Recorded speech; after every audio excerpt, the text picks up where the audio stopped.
ఈ జగత్లో ఎవరికి రాల.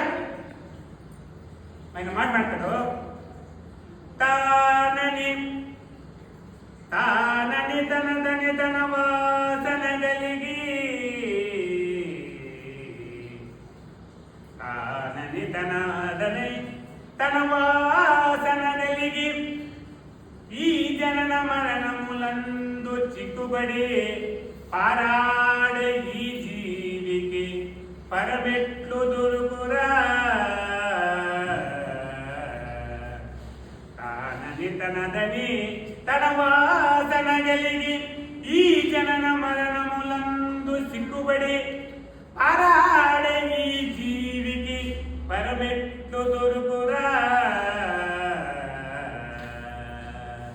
అని ఇస్తాడు. తానని తనదని తన వాసన కలిగి, నేను అనే ఒక వాసన ఇట్లా అల్లించుకోవడం.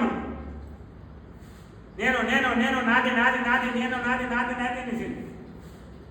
ఆ వాసన మనకు బాగా ఆక్రమించుకునేసింది.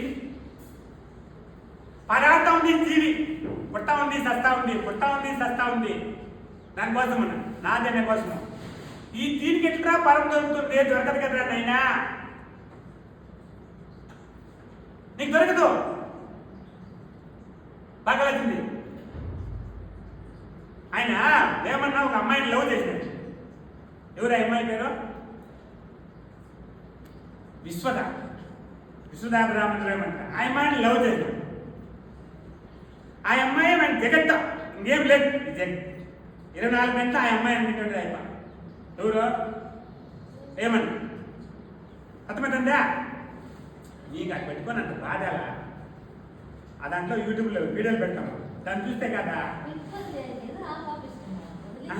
బాగా మేము పెట్టాం కదా వీడియోలు. మళ్ళీ అర్థమవుతుందా? యూట్యూబ్లో చూసుకు వస్తాయి. అట్లా క్షేత్రం కొడితే మనకు యూట్యూబ్ ఛానల్ ఉంది, అట్లా వీడియోలు ఉంటాయి. అర్థమైనా? సరే, ఆ అమ్మాయి ఆడలకు మామూలు కొన్ని ఆశలు ఉంటాయి కదా. బంగారు ఫస్ట్ ఆశ ఏంటి? ఆడలతో బంగారు.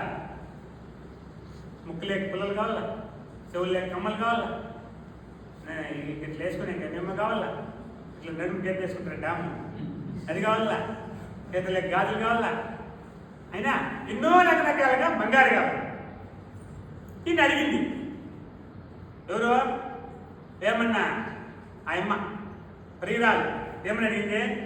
నాకు బంగారు కావాలని. బంగారు ఆడక దొరుకుతుంది అండి, డబ్బులు పెట్టి సంపాదిస్తే దొరుకుతుంది బంగారం. వీడు 24 గంటలు నీ దగ్గర ఉంటాడు. నేను ఎప్పుడు యాద సంపాదించేది ఏంటంటే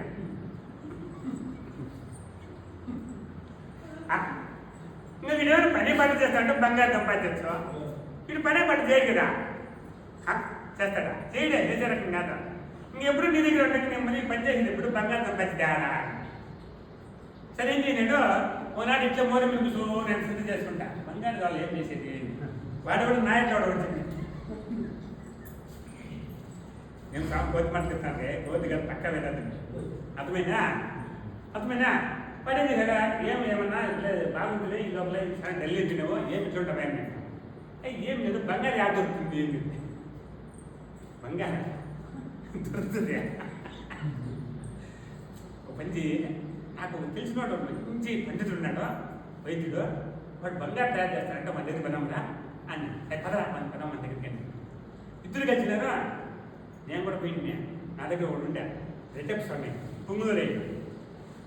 నేను ఈ వెంబితి ఫస్ట్ వచ్చిందా నేను పక్కా సన్యాసి పడాలి. మా ఊర్లో ఒక రాముని గుడి ఉండే, రాముని గుడిలో ఒక సన్యాసి ఉండే. ఆయన అప్పుడప్పుడు వస్తా ఉంటాం. ఉన్నాడా ఇక్కడ తెలియదు. ఇప్పుడు రాలేదు, ఇప్పుడు అర్థమైనా? ఆయన దగ్గరికి కూర్చుని నేను ఒక పని చేసేయలేదు. మా ఊర్లో పోయి మా ఇంట్లో తిట్టి చంపుతారా ఏమని తిట్టుకొని నేను పని చేసేలే. ఆయన దగ్గర కూర్చునేది ఊళ్ళో పోయి. ఆయన నాకు మాటలు చెప్పారు. మా ఊళ్ళో పెద్ద సాగుకారులు, పెద్ద ఎద్దులు పెట్టాను. చూసామే ఏంటి నువ్వు నేను కూర్చోను అమ్మ వడ్డూ పెద్ద ఎద్దులు పెట్టాను, పెద్ద సాగుకారు. వాడు ఏమని చేసిన శ్రీనివాస దీనికి సంబంధం లేని వాడు ఎడ్డికి పెట్టేసి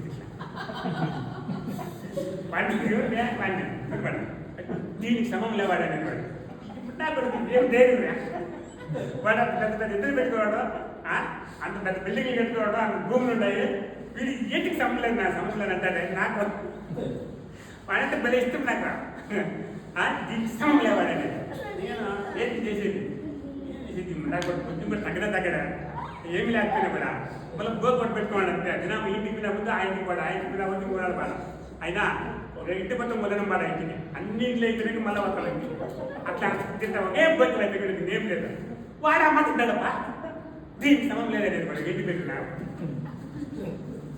నేను ఏం తెలిసిందే నాకు కూడా ఏం లేదు ధైర్యమా ఇక్కడ ఏమో మీరు తెలుసుకోవాలని నేను వాడు పొద్దున్నే సాయంత్రం వరకు పొద్దు మీద పెట్టేసేలే మాకు చెప్తానే ఉండేది నేను ఇంటానే ఉండేది అర్థమైనా అట్లుందో నేను నన్ను ఏం చేశా నువ్వు పని చేయి శ్రీనివాస నువ్వు బెంగళూరుకో మా గురువు ఉన్నాడన్న అక్కడ వెళ్ళిపో నువ్వు అంటే ఇక ఏంది వీళ్ళ దగ్గర మాటలు తెస్తా ఉంటాయి చెప్తా ఉంటారు ఎప్పుడు నిన్ను వీళ్ళ దగ్గర ఉండదు నువ్వు బెంగళూరుకి వెళ్ళిపోయాను సరే చెప్పు అడ్రస్ ఇట్లాంటి సరే అడ్రస్ తీసుకుని మా ఇంటి దగ్గర డబ్బులు అడిగితే మా ఇంటి తీయలే మళ్ళీ ఎవరినో పట్టుకొని 14 రూపాయలు తీసుకుంటే 14 రూపాయలే ఆ 14 రూపాయలు బెంగళూరుకు మన బస్సు ఎక్కినా 14 రూపాయలు వాడికి ఇచ్చాయినా ఇంకా ఆడటానికి వాడి మాత్రం డబ్బులు లేవు వాడి ఆర్డర్ వచ్చినాడే ఏమంటారు మళ్ళీ ఆడ కూడా తెలుసుకోవడం ఉంటే వాడు డిస్పెట్టా ఆడిపోతే ఆడ పెద్ద సెట్ మంది ఉంది ఒక ఇల్లు ఆ ఇంటి మంది వారిపాటు చేసుకున్నాడు సుట్టారం పొట్లు ఒక పొట్లు పాములు ఉన్నాయి అంతమైనా వాడు ఎప్పుడు అమావాస్య పుణ్యానికి ఒకసారి వస్తాడంట ఇప్పుడు ఉన్నాడంట ఆ పంపులో ఎక్కడెక్కడ బడ్జెట్లకు పోయి అక్కడ వెళ్ళిపోతాడంట అర్థమైనా వాడు నా ఇట్లా సన్యాసి పనికొచ్చేవాడు కాదు అర్థమవుతుందా బతికేవాడు కాదు వాడు ఇట్లా తిల్లాడుకుంటూ ఉండేవాడు సరే నేనేం చేస్తే ఇంకా ఇంటికి బట్టలకి ఇట్లా తెచ్చుకొని ఆడ మూట పెట్టింది మన ఇంటి ముందర పడుకో ఉంటే ఏం పొగులాడు పడుకునేది ఆ గంట పేరు తిల్లాడుకొచ్చేది మళ్ళీ ఆడ పట్టుకునేది ఏం పట్టుకునేది లోపలికి దైవం లేదు కదా అర్థమైనా ఆడ పాములకి యాభై పోతే పాడలే కదా అని చెప్పేసి ఆడ పడుకొని ఉండేది ఇంకా మళ్ళీ ఓ నాడ ఒక 15 రోజులు వచ్చప్పా ఎవరు నువ్వు అని నేను ఇట్లా పలానా విశిష్యుడంటే ఆయన పంపించాడు నేను వస్తే నీ దగ్గరికి అవునా రా అంటే పిలుచుకోమ్మాయి లోపలికి బ్యాగ్ తీసి లోపల తీసుకోబట్టి పుట్టిపల్లి లోపల పెట్టే అర్థమైనా లోపల పెట్టి ఇంకా ఎట్లా ఏమైంది నేను ఇంట్లో ఉంటాను సమయం చెప్తే సరే ఆడ ఉంది సరే వాడు ఒక ఆయన దొరుకుంటున్నాడు ఇంటికి అంటే ఈసారి దొరకట్లేమో ఇంకోసారి దొరకడు అనమాట ఈసారి మారుస్తాడు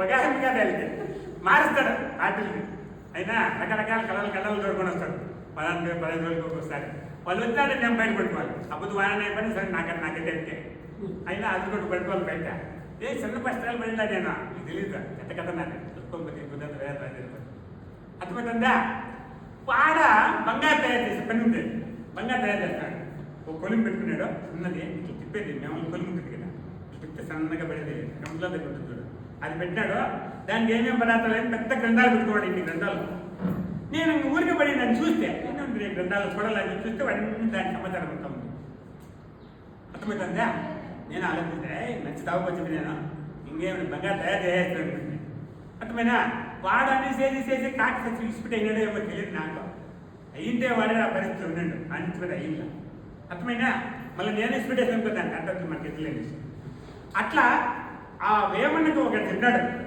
ఏమని బంగారం తయారు చేసేవాడు ఉన్నాడు మా దగ్గర పదామని ఆడేం చేశాడు నాయకుడు ఒకడు అంగడి పెట్టుకోవాలని మన దగ్గర తిన్నాడు ఇదే అంగడే ఇంక వేరే అంగడి కాదు బంగారు తయారు చేసే అంగడి ఇదే అర్థమైనా వాడు మన దగ్గర పడితే నువ్వు బంగారు తయారు చేసుకోవాలన్నా రా నా దగ్గర నేను ఉపదేశిస్తాను ధ్యానం చేయి మీకు బంగారం అయిపోతుంది నేను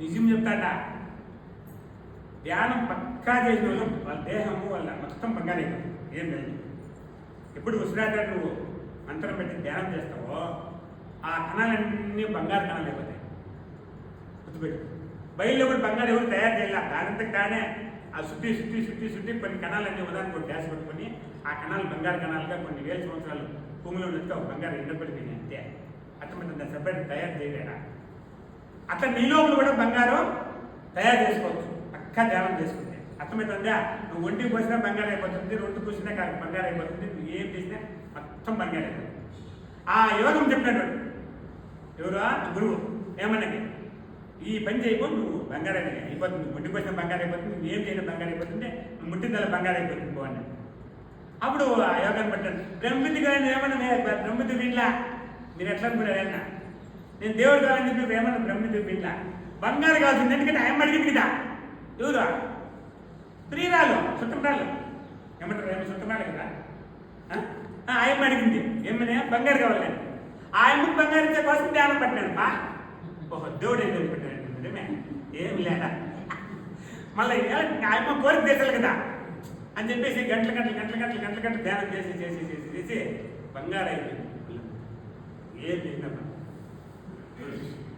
ఆ చెల్లెలు పుట్టింటికి పోవాలా, వీడు శ్మశానం కూర్చొని ధ్యానం చేస్తాడు, అన్న వస్తారన్నా అన్నానంట. అమ్మాయి రామ్మన్నాను.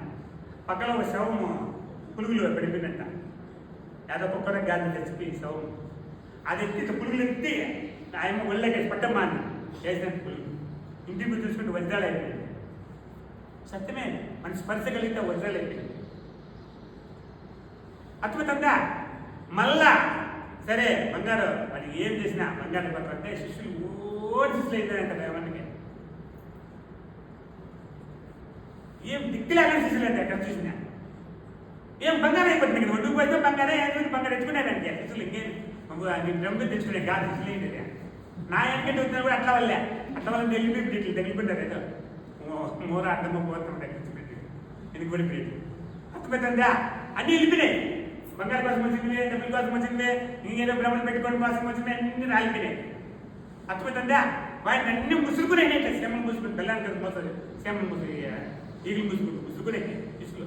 ఏమి శిష్యులు ఏం సేవ చేసేవాళ్ళు అంటే ఏమంటే ఆయన ఎప్పుడు పోస్తాడా మహానుకోడు పట్టుకుందాం బంగారం అంటారు. ఆయన ఎప్పుడు కూర్చుంటాడా బంగారం ఎత్తుకుందామని కాసుకుంటారు. ఇంకేమి వేరే దానికి కాదు. అర్థమవుతుందా. అప్పుడు ఆయనకి ఫుల్ శిష్యులు అయిపోయినారు, ఎక్కువ మంది శిష్యులు అయిపోయినారు. ఇంకా బంగారం అంతా ఎత్తిపోయి ఆయమ్మకి ఎంతకాలం అంత ఇస్తా ఉన్నాడు, హ్యాపీగా ఉన్నాడు. ఆడవాళ్ళకు కొంచెం ఆశ పైన కొంచెం పైన ఆశ ఉంటుంది. అంత బంగారం ఇచ్చినా కూడా ఆయన శక్తి లేక ఆయన ఏమైతే మీ వదిన దగ్గర ఉండే మూకు పుల్ల అనేమంటారు ముక్కు పుల్ల అది కావాల నాకు పెండింగ్ పెట్టింది. భలే బాగుంది, మెరుస్తా ఉంది, ఆ ముక్కు పుల్ల నాకు కావాలి. ముక్కు పుడక కదానే ముక్కు పుడక కావాలి నాకు అనేది. అప్పుడు ఏమన్నా వదినా నేను ఏమన్నా ఏమైనా దాని పేరు మర్చిపోయాను. ముక్కుపడ కాదా ఆ పేరు విశ్వద నీ ముక్కుపడ కడిగింది. విశ్వద నా ముక్కుపడ కడిగింది. నేను ప్రతివ్రతను, నేను ఇంత గొప్ప స్థానంలో ఉన్నాను.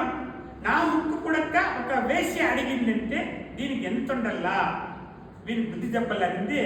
ఆయన ఏం చేసింది, నైనా ఏమన్నా ముక్కు పుడకాలనా అదే పున్నం పేరు కూడా మంచి పేరు. అదేదో పున్నం, ఆ పున్నం రోజు రాబో నాయన ఎప్పుడో టైం కూడా చెప్తుంది. ఈ పున్నం రోజు రాబో ముక్కు పుడకిస్తాను. సరే ఆ పున్నం రోజు పోయినాడు. వచ్చినాను ముక్కు పుడక రానాయన అని చెప్పి ఆయన బట్లిప్పి ఆ కాకి వంగి కిందికి అలా వచ్చి తీసుకొనైనా ముక్కు పుడక అని. అప్పుడు ఆ నగ్నంగా ఉండే ఆయన శరీరానికి దీనికోసమా నేను ఇంత బతికింది, దీనికోసమా ఇన్ని యోగాలు చేసింది, దీనికోసమా ఇంత ధ్యానం చేసింది, దీనికోసమే కదా అని అప్పుడు వేమన్న కోటి జ్ఞానోదయం. చూడండి, దీనికోసం నా జీవితం తెప్పిస్తేనే అని చెప్పి అప్పుడు దాన్ని పక్కన పెట్టి సత్యం మీద ఒకటి ఉంది. ఏమన్నా ఏడ్చొద్దు, నువ్వు ఏడ్చొద్దు, ఏడ్చేస్తారు ఇట్లా చేసేటప్పుడు ఏమన్నా వాళ్ళు వదిలిమంటారు తప్పు చేస్తుంది చచ్చిపోవాలి ఎట్లయిపోవాలని చెప్పి ఏడుతా అంటే అప్పుడు వాళ్ళు వదిన నువ్వు ఏడ్చొద్దు ఏమన్నా నేను గురు దగ్గరికి పంపిస్తాను. ఆ గురు దగ్గరికి దీక్ష తీసుకొని నువ్వు ధ్యానం చేసుకున్నావు దేవుడైతే అని చెప్పి అప్పుడు వాళ్ళ వదిన వాళ్ళ దగ్గర ఆచార్య పని చేసే కూడా వస్తూ ఉంటాడు. ఆ ఆచార్య పని చేసే ఒక గురువుకు సేవ చేస్తూ ఉంటాడు జగన్. మన ఆచార్య గారిని వాడు పొద్దున్నే ఆడిపోతాడు చూసుకుంటారు అని చెప్తుంది. పోయి కాసుకుంటాడు. ఆచార్య గారికి పని ఎక్కువ పెట్టేస్తుంది, నువ్వు పోకూడదు అనేసి, చాలా నగలు చేయాలి నువ్వు పోకూడదు అనేసి. అర్థమవుతుందా. అప్పుడు ఆ ఆచార్య పోయే స్థలానికి నేనే ఆచార్యం చెప్పేసి గురువు దగ్గరికి పోతాడు. ఆ గురువుకి ఆ పొద్దు లాస్ట్ డే సత్యం చెప్పాలి, శిష్యుడు తిన్నాడు సేవ చేశాడు. అప్పుడు చెవు పెట్టాడు, ఆ చెవులో సత్యం చెప్తాడు. సత్యం చెప్పినప్పుడు అప్పుడు ఆయన చెప్తాను నేను ఆచార్య కాదు పేరు పేరట అని కూడా పేరు అభిరామ్ కాదు. నేను ఏమన్నా ఏమన్నా నేను అభిరామని చెప్పాల్సింది నీకు చెప్పేసినా నాకు ఆ బ్రహ్మవిద్య నీకు అంటదు. నువ్వు అభిరామకు చెప్పి అభిరామనంటే నువ్వు చెప్పించుకో, నువ్వు దేవుడైతావు లేదంటే నీకు బ్రహ్మవిద్య అంటదని చెప్పేసి ఆయన శ్రేణి విడిచిపెట్టేస్తాడు వాళ్ళ గురువు. ఈ విధంగా యోగి అయినటువంటి వాడు వేమని గుర్తుపెట్టుకో. అర్థమైందా? మహానుభావులు వాళ్ళు దేన్ని పట్టుకోండిలా, ఏదో దాన్ని తగులుకుంటారో అది ఇచ్చేసి అట్లా మహానుభావులు వాళ్ళంతా దానికోసము ఎన్నో ఇట్లా ఇట్లా ఇట్లా ఇట్లా ఇట్లా ఇట్లా మీ జీవితము ఈ నీళ్ళు గారు ఎట్లా సముద్రం చేరుకునేవి ఆడూరు ఏడూరు వంకలతో దూరి పెద్ద పెద్ద వాగుల్లో దూరి చెరువుల్లో దూరి అవి తన మూలాన్ని ఎట్లా చేరుకుంటాయో ఆ విధంగా మనం కూడా ఇది బంధంలో ఇరకపోయినాం. సంసారం అనే బంధంలో ఇరకపోయినాం. ఈ బంధాల్లో నాకు తప్పించుకొని మనం దేవుడు అయ్యడానికి ప్రయత్నం చేయాలా, ఆలోచించి ఊరికే దేవుడు అయిపోయింది. అర్థమవుతుందా? పింఛన్ రూపాయి ఖర్చు కాకూడదు, ఇంటి బ్యాగ్లో పెట్టేయాల. అర్థమైనా? ఒక దినం ఆశ్రమం కూలికి పోవాలా. అర్థమవుతుందా? ఆశ్రమానికి పోతే స్వామి 100 పెట్టాలి, అమ్మాయికి 100 పెట్టాలి, బచ్చాచికి 100, 300 లాస్ కంపెనీకి. అదే 300 తంటకే బాకండా పూజకే బాకంటే 3 మిగిలిపోతుంది. ఏదైనా ఒక 600 వస్తుంది. ఎత్తి పెట్టుకొని ఎగిరిపెట్టి చచ్చే బదులు ఏది ఏదైనా నాశనం అయిపోవాలి. ఆయన గురువు చెప్పిట్టు ధ్యానం చేసుకొని మంచిగా బతికే ప్రయత్నం చేయండి. మీరు మీ జన్మ సార్థకమవుతుంది. అర్థమవుతుందా? తెలివి రెండాయని తెలివి తలకాయ బుర్రను ఉపయోగించండి. ఆ బుర్రలో ఉండాల్సింది ఒకటే బ్రహ్మ విద్య. సాధన చేయి, ధ్యానం చేయి, తలకాయ ఖాళీగా పెట్టుకో. ఎంత ఖాళీగా పెట్టుకుంటే అంత మంచిది నీకు.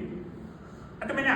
నువ్వు రాకపోతే నేనేం ఏడ్చేలా, అయ్యో శిష్యుడు రాలేదే అని చెప్పి ఉక్కిలు పెట్టుకొని ఆడతాను నేనేమి. అర్థమైనా? వస్తే 2 మాటలు చెప్తా, రాకపోతే ఆయన ఏమైనా చేసి తినేస్తా, బెంగళూరు కార్ స్టార్ట్ చేసుకుని గురువుని వెళ్ళిపోతా అంతే. అర్థమైనా? ఆ ఏడ్చే గురువు ఇప్పుడు లేడు, ముందంత ఏడుస్తూ ఉండే. జనాలు బాగా వస్తే ఖుషి అయ్యేది, జనాలు రాకపోతే బాధపడే గురువు ఉండే ముందు. ఇప్పుడు ఈ గురువు ఏం బాధపడ్డాడు, ఎవరు రాకపోయినా బాధపడ్డాడు. ఎందుకంటే తనకు అర్థమైంది ఎట్లా దాటుకోవాలి. వాడు దాటుకొని వెళ్ళిపోతాడు. ముందు కాపాడేకి ఈ జగత్తు ఎవరి వల్ల వెళ్ళే నీకు అంతే ఎంతో గట్టి ఏమైతావో తెలుసుకో. వస్తావా రా, దేవుడు చేస్తావు. రాకపోతే నువ్వు దైవేకి ఆడవు. నేనేం వేసేది. అర్థమైందా? నేనేం పట్టుకునేలే, నేనేం ఫోన్లు చేయించేలే, ఏమి చేయను. అవంతే ఛాన్సే లేదు, అవకాశమే లేదు. ఆ కాలం దాటిపోయింది. అర్థమవుతుందా? హెచ్చరికే ఓ మనిషి. నువ్వు ఎంత హెచ్చరిక ఉంటావో నీకంత మంచిది. అర్థమవుతుందా? ఎలా అంటే బరువు ఎత్తుకోవడం నువ్వు, నాకు కాదు బరువు. నేను బరువు తిప్పేసుకున్నావు. అర్థమైనా? నువ్వు తట్టెత్తుకున్నావో బరువు దాంతో పెళ్ళేస్తున్నావో ఆ బరువు తిప్పుకోవాలంటే నువ్వు రా. లేదు బరువు మోసుకొని ఇంట్లో ఎగిరిపెట్టి సత్తాను స్వామి అంటే అట్లా సావు నీ కర్మ. అర్థమైనా? రా.